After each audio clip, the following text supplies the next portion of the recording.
போன கிளாஸ்ல capacitor and series வந்து பார்த்தோம். ஸோ இந்த கிளாஸ்ல வந்து பேரலல் வந்து பார்க்க போறோம்.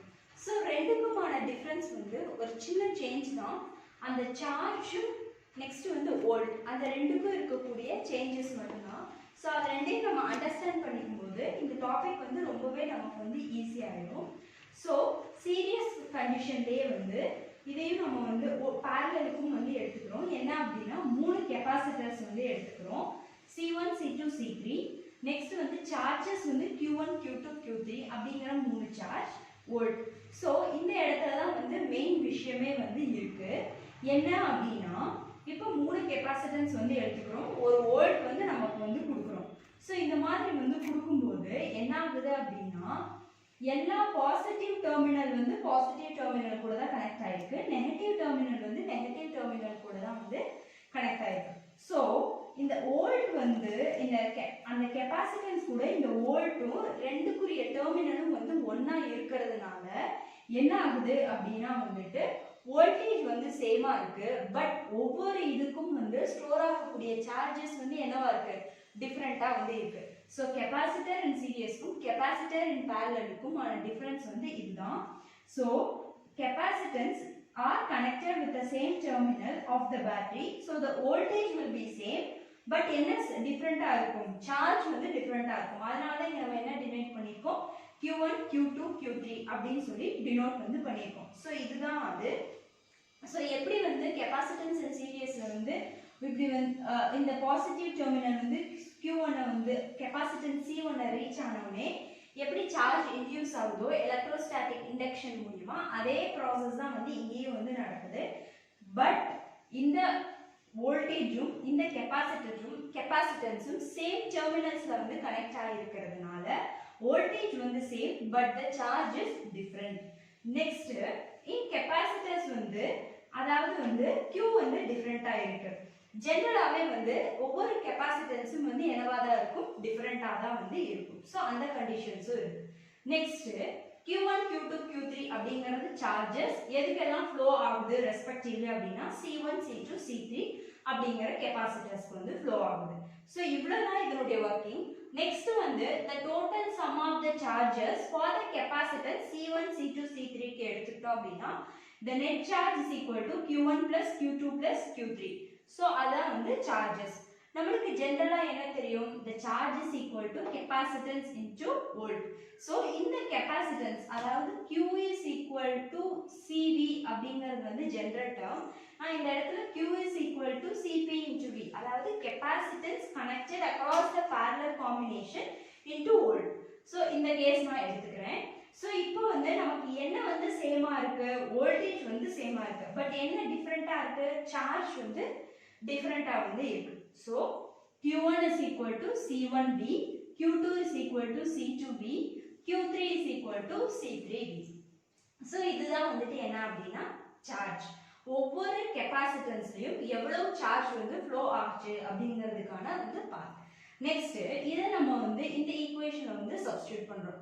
என்ன வரும், சோ CPV அதாவது capacitance connected across the parallel into volt.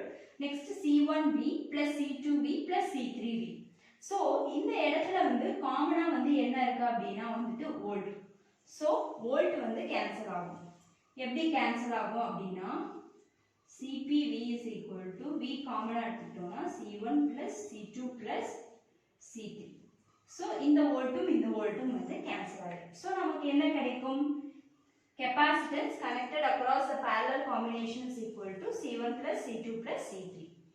So இந்த பார்ட் வந்து நமக்கு அப்டேன் ஆகும். சோ இந்த இத வந்து நம்ம எப்படி சீரியஸ் காம்பினேஷனுக்கு வந்து சொன்னோமோ அதே மாதிரி இத வந்து parallel காம்பினேஷனுக்கும் சொல்லலாம். என்ன சொல்லலாம், so the capacitance of the capacitor connected across the parallel combination is equal to the sum of the individual capacitors.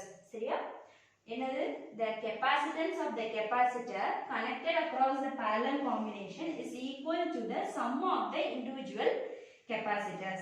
so in the case போன கேஸ்ல என்ன பார்த்தோம், the capacitance of the capacitor connected across the serial combination will always less than the individual capacitance.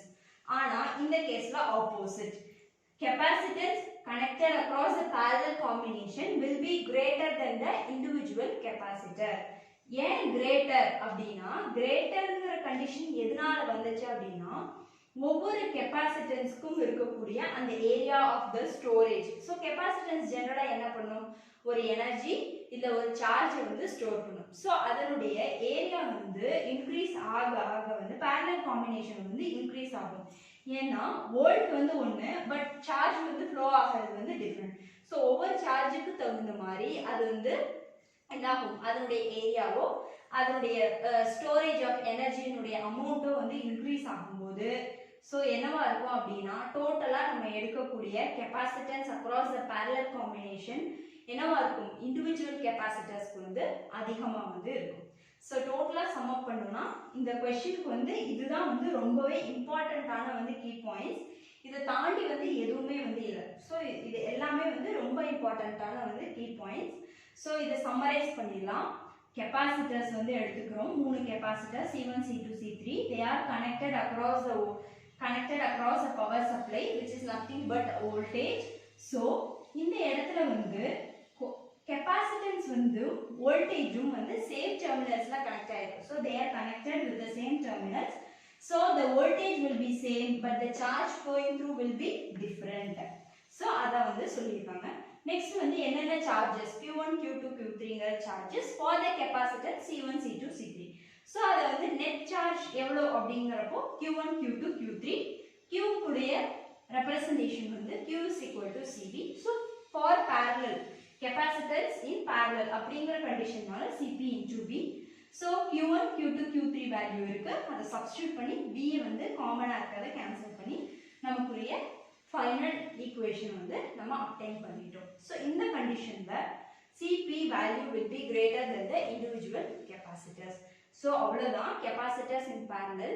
ரொம்பவே ஈஸியா வந்து நம்ம வந்து படிச்சிடலாம். so next வந்து application of capacitors வந்து பார்த்தலாம். so next நம்ம வந்து applications of வந்து capacitors வந்து பார்த்தலாம். so capacitors வந்து என்ன அப்படினா ஜெனரலா நம்ம கெபாசிட்டர்ங்கறப்போ it will be used to store energy இல்லனா வந்து charge. so கண்டிப்பா வந்து நமக்கு இருக்கக்கூடிய எலக்ட்ரானிக் சர்க்யூட்ஸ்ல most of the இதுல வந்து capacitors வந்து நம்ம யூஸ் பண்றோம். so அதுல வந்து நமக்கு வந்து காமனான சில எக்ஸாம்பிள்ஸ் வந்து பார்ப்போம். so first வந்துட்டு என்ன அப்படினா டிஜிட்டல் கேமரா எல்லாரும் வந்து பார்த்த, அதாவது எல்லாருக்கும் வந்து பிடிச்ச, எல்லாரும் அதை வந்து பார்த்தோன்னே நம்மளும் செஞ்சு பார்க்கலாம் அப்படிங்கக்கூடிய விஷயம் இந்த டிஜிட்டல் கேமரா. ஸோ டிஜிட்டல் கேமரால நம்ம ஃபோட்டோ எடுக்கும்போது வந்து ஒரு ஃப்ளாஷ் வந்து வெளியே வரும். அந்த ஃப்ளாஷ் வர்றதுக்கு தேவையான எனர்ஜியை வந்து எது கொடுக்கும் அப்படின்னா அந்த டிஜிட்டல் கேமரால இருக்கக்கூடிய கெப்பாசிட்டர் தான் வந்து கொடுக்கும். ஸோ அந்த டிஜிட்டல் கேமரால இருக்கக்கூடிய கெப்பாசிட்டர்னால தான் அந்த ஃப்ளாஷுக்கு குறிய வந்து எனர்ஜி வந்து நமக்கு வந்து கிடைக்குது. ஸோ அந்த கெப்பாசிட்டர் வந்து என்னன்னு சொல்லுவோம் அப்படின்னா ஃப்ளாஷ் கெப்பாசிட்டர் அப்படின்னு சொல்லி நம்ம வந்து சொல்லுவோம். ஸோ இது வந்து ரொம்பவே வந்து நம்ம டே டு டே லைஃபுக்கு இப்போ வந்து சோஷியல் மீடியா இல்லை, மீடியா வந்து இல்லை அப்படின்னா எதுவுமே வந்து இல்லாத மாதிரி வந்து இருக்கு. ஸோ நெக்ஸ்ட் வந்துட்டு என்ன அப்படின்னா வந்து கார்டியக் அரெஸ்ட். ஸோ இப்போ நிறைய வரக்கூடிய வந்து நோய்களில் வந்து ஒன்று என்ன அப்படின்னா வந்துட்டு ஹார்ட் ப்ராப்ளம். ஸோ அது வந்துட்டு என்ன அப்படின்னா வந்து அதை கியூர், அதில் ஒரு வகை தான் வந்து இந்த கார்டியக் அரெஸ்ட் அப்படின்னு சொல்லுது. இப்போ நிறைய பேருக்கு வந்து வருது டியூ டு இந்த ஜங்க் ஃபுட்ஸ்னால தான். ஸோ இந்த கார்டியக் அரெஸ்ட் நமக்கு ஃபெமிலியராக வந்து ஒரு படம் கூட வந்து இருக்கு, என்ன அப்படின்னா வந்து ராஜாராணி. ஸோ ராஜாராணியில் நஸ்ரியாவுக்கு வந்து அந்த ஆக்சிடென்ட் ஆனோடனே வந்து ஒன்று கொடுப்பாங்க இல்லையா, அதுதான் வந்து இந்த ஹார்ட் டிஃபிபிரிலேட்டர் அப்படின்னு சொல்லி சொல்றது. ஸோ இந்த ஹார்ட் டிஃபிபிரிலேட்டருக்கு வந்துட்டு என்ன தேவை அப்படின்னா லார்ஜ் அமௌண்ட் ஆஃப் எனர்ஜி வந்து தேவை, large amount of electrical energy வந்து நமக்கு வந்து தேவை இந்த ஃபார்ம் ஆஃப் சார்ஜ். எதுக்கு அப்படின்னா நம்மளுடைய ஹார்ட் ஃபங்க்ஷனை வந்து ரிட்ரைவ் வந்து பண்றதுக்காக வந்து தேவை. ஸோ அந்த இடத்துல வந்து என்ன யூஸ் பண்ணுவாங்க அப்படின்னா இந்த கெப்பாசிட்டர்ஸ் தான் வந்து யூஸ் பண்ணுவாங்க. அதனுடைய வேல்யூ வந்து எவ்வளோ அப்படின்னா வந்து 175 நியூ ஃபாரட். சரியா, 175 மைக்ரோ ஃபாரட் வந்து கெப்பாசிட்டர்ஸ். அது எவ்வளோ வோல்ட், எவ்வளோ சார்ஜ் வந்து இருக்கும், எவ்வளோ வோல்ட் வந்து இருக்கும் அப்படின்னா 2000 வோல்ட் வந்து இருக்கும். ஸோ இந்த கேசஸில் வந்து இந்த அளவு வந்து எனர்ஜியை ஸ்டோர் பண்ணக்கூடிய எஃபிஷியன்சியை வந்து அந்த கெப்பாசிட்டர் வந்து நமக்கு வந்து கொடுக்குது. ஸோ இந்த இடத்துலையும் it plays a vital role. ஏன்னா இது வந்து ஒரு இம்பார்ட்டன்ட் நம்மளுடைய ஹெல்த் வைஸ் வந்து ஒரு ரொம்ப இம்பார்ட்டண்ட்டான வந்து அப்ளிகேஷன். நெக்ஸ்ட் வந்து என்ன அப்படின்னா இன்னொரு ஒரு இம்பார்ட்டண்ட்டான யார் வீட்லேயும் வந்து வண்டி இல்லாமையே வந்து இல்லை. நம்ம சுற்றி இருக்கிறதுல வந்து வண்டிகள் இல்லாமல் வந்து உலகமே வந்து இல்லை அப்படிங்கிற மாதிரி ஆயிடுச்சு. ஸோ ஆட்டோமொபைலில் வந்து இக்னிஷன் சிஸ்டமில் வந்து என்ன பண்ணுறாங்க அப்படின்னா இந்த கெப்பாசிட்டன்ஸ் வந்து யூஸ் பண்ணுறாங்க. எதுக்கு அப்படின்னா அந்த ஸ்பார்க்கிங் ப்ரொடியூஸ் ஆகிறத வந்து தடுக்கிறதுக்காக வந்து என்ன பண்ணுறாங்க அப்படின்னா இந்த இடத்துல வந்து அந்த ஒரு எனர்ஜியை வந்து சப்ளை பண்ணுறதுக்காக வந்து இந்த கெப்பாசிட்டன்ஸ் வந்து யூஸ் பண்ணுறாங்க. அடுத்து வந்துட்டு என்ன அப்படின்னா நிறைய வந்து இப்போ வந்து பவர் டிரான்ஸ்மிஷன் மூலியமாக தான் நம்ம உலகமே வந்து இயங்கிட்டு இருக்கு. அந்த காலம் மாதிரி ஒரு குறிப்பிட்ட இடங்கள் அப்படி வந்து கிடையாது. ஸோ பவர் ஃப்ளக்சுவேஷன்ஸை வந்து தடுக்கிறதுக்காக இந்த கெப்பாசிட்டன்ஸை வந்து யூஸ் பண்ணுறாங்க. ஸோ வந்து பவர் ஃப்ளக்சுவேஷன்ஸ் வந்து கண்டிப்பாக நிறைய இடங்கள்ல நிறைய வந்து நடந்துட்டு இருக்கு. ஸோ அந்த இதை தடுக்கிறதுக்காக வந்து என்ன பண்ணுறாங்க அப்படின்னா பவர் ஃப்ளக்சுவேஷன்ஸை எப்படி தடுக்க முடியும்? எஃபிஷியன்சி ஆஃப் டிரான்ஸ்மிஷனை வந்து என்ன பண்ணணும்? பவர் டிரான்ஸ்மிஷனை இன்க்ரீஸ் பண்ணணும். ஸோ அதுக்கு வந்து அந்த எனர்ஜியை ஸ்டோர் பண்ணுறதுக்கு வந்து என்ன யூஸ் பண்ணுறாங்க அப்படின்னா இந்த கெப்பாசிட்டன்ஸ் வந்து யூஸ் பண்ணுறாங்க. ஸோ இவ்வளோ அட்வான்டேஜஸ் வந்து இருக்கு. ஒன்று சோஷியல் மீடியா, நெக்ஸ்ட் வந்து ஹெல்த்து, நெக்ஸ்ட் வந்து அந்த நம்மளுடைய ஆட்டோமொபைல்ஸ் அதாவது நம்மளுடைய டிரான்ஸ்போர்ட்டு, நெக்ஸ்ட் வந்து நமக்கு தேவையான வந்து பவர். ஸோ நாலுமே வந்து ரொம்பவே வந்து ஒரு வைட்டலான ஃபீல்டு. ஸோ இந்த எல்லா ஃபீல்ட்லையும் வந்து கெப்பாசிட்டன்ஸ் வந்து plays a vital role. So இதுதான் வந்து அப்ளிகேஷன்ஸ் ஆஃப் கெப்பாசிட்டர். ஸோ இந்த கெப்பாசிட்டர் நம்ம டே டு டே லைஃப்ல வந்து எப்படியெல்லாம் ப்ளே பண்ணுன்னு பார்த்தோம். பட் இதுக்கு வந்து என்ன இருக்கு? எவ்ரி நம்ம பார்த்துருக்கோம் நியூட்டன்ஸ்லாவே இருக்கு. என்னது? எவ்ரி அது நீங்க கமெண்ட் செக்ஷன்ல வந்து சொல்லுங்க. ஸோ நெக்ஸ்ட் வந்துட்டு என்ன அப்படின்னா வந்து டிஸ்அட்வான்டேஜ். இதனுடைய டிஸ்அட்வான்டேஜ் வந்து என்ன அப்படின்னா வந்து இது வந்து சப்போஸ் ஒரு வோல்டேஜ் கொடுத்து ஆரம்பிக்கிறதுக்கு அப்புறம் தான் வந்து என்ன ஆகும் அப்படின்னா வந்து இதனுடைய ஸ்டோரேஜ் ஆன வேலையை வந்து ஸ்டார்ட் பண்ணும். ஸோ அந்த வோல்ட் ஸ்டாப் ஆனவையோ இல்லை வந்து பேட்டரி சப்ளை ஸ்டாப் ஆனாலும் ரிமூவ் ஆனாலும் என்ன பண்ணும்? கெப்பாசிட்டன்ஸ் கண்டினியூ பண்ணும். சார்ஜை வந்து எனர்ஜியை வந்து ஸ்டோர் பண்றதுக்கு வந்து என்ன பண்ணிட்டு இருக்கோம்? கண்டினியூ வந்து பண்ணிட்டே வந்து இருக்கும்.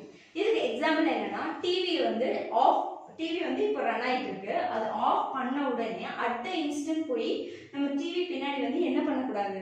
தொட வந்து கூடாது. ஸோ என்ன ஆகிட்டு இருக்கும் அப்படின்னா கெப்பாசிட்டர் வந்து some form of charge or எனர்ஜியை வந்து என்ன பண்ணிட்டு இருக்கும்? ஸ்டோர் பண்ணிட்டு இருக்கும். அது வந்து நமக்கு வந்து it is not a good cause. சரியா? ஸோ இது வந்து அட்வான்டேஜ், இது வந்து டிஸ்அட்வான்டேஜ். ஸோ இது ரொம்பவே வந்து கெப்பாசிட்டன்ஸ் நம்ம லைஃப்ல வந்து வைட்டல் ரோலை வந்து ப்ளே பண்ணுது. ஸோ கெப்பாசிட்டன்ஸ் படிக்கவே உங்களுக்கு ஆர்வமாக இருக்கும்னு நான் வந்து நம்புகிறேன். ஸோ கெப்பாசிட்டன்ஸ் இன் சீரியஸ் பேரலல் வீடியோ நம்ம வந்து போட்டிருக்கோம். நெக்ஸ்ட் சார்ஜ்னா என்ன அப்படிங்கிறது வந்து போட்டிருக்கோம். பேசிக் ப்ராப்பர்ட்டிஸ் ஆஃப் சார்ஜ் எல்லாமே நம்ம சேனலில் போய் நீங்கள் வந்து செக் பண்ணுங்கள். ஆர்டி அகாடமிங்கிற சேனலில் போய் செக் பண்ணுங்கள். ஸோ இந்த வீடியோ பிடிச்சிருந்தா லைக் கொடுங்க, ரொம்ப பிடிச்சிருந்தா ஷேர் பண்ணுங்கள். மறக்காமல் நம்ம ஆர்டி அகாடமி சேனலுக்கு சப்ஸ்கிரைப் பண்ணுங்கள். தேங்க்யூ.